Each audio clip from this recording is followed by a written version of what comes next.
خداوند مهربان، سلام به شما دوستان عزیز، خوش آمدید به چینل افغان پاور.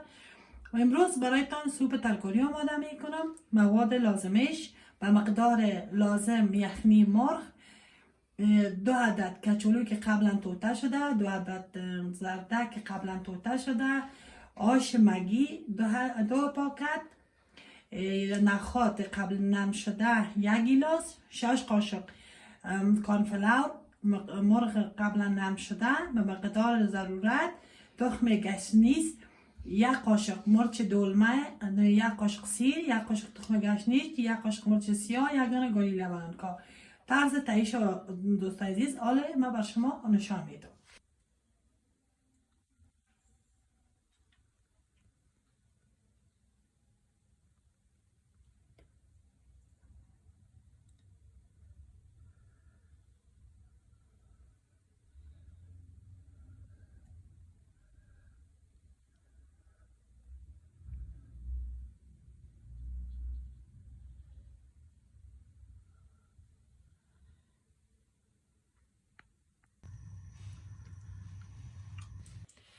یخنی رو علاوه کنیم، 2 عدد کچالو بشکار رو علاوه کنیم،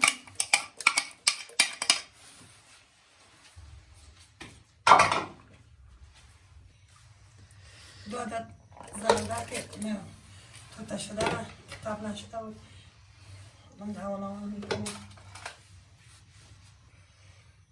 دوستان عزیز، زردک و کچالو را در یخنی علاوه کنیم، برای مدت 10 دقیقه میگذاریم نرم شود.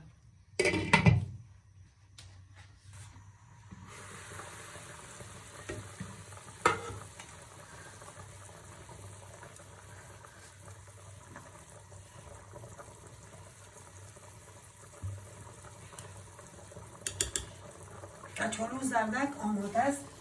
مواد دیگه هم برایش علاوه کنیم. نخود نرم شده را علاوه میکنیم.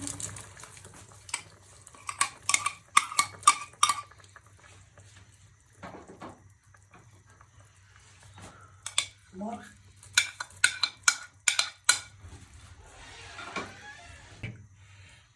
نرم شده را علاوه کردیم. حالا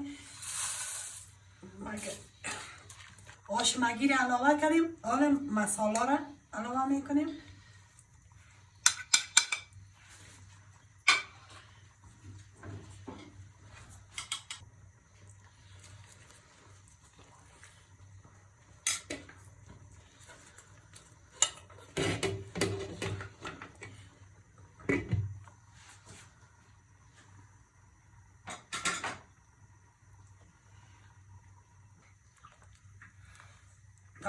مواد مکس میکنیم، برای 2 دقیقه میگذاریم تا آش مگی نرم شود.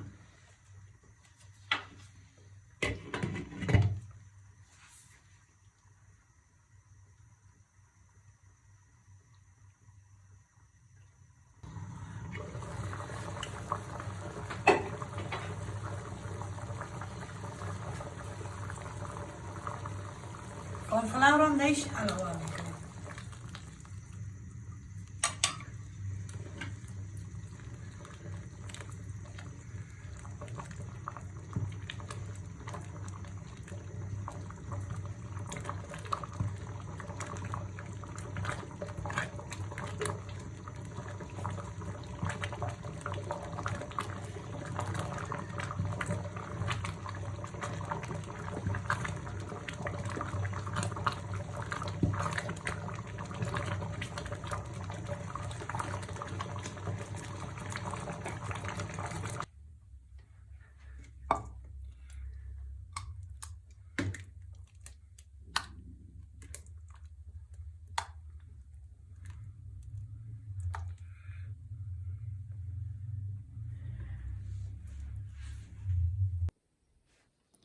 خب دوستان عزیز، این بود برنامه امروز ما که با پخته کردن سوپ به پایان رسید. تا برنامه بعدی با یک غذای جدید شما را به خداوند کریم رحیم سپردیم. روزتان خوش.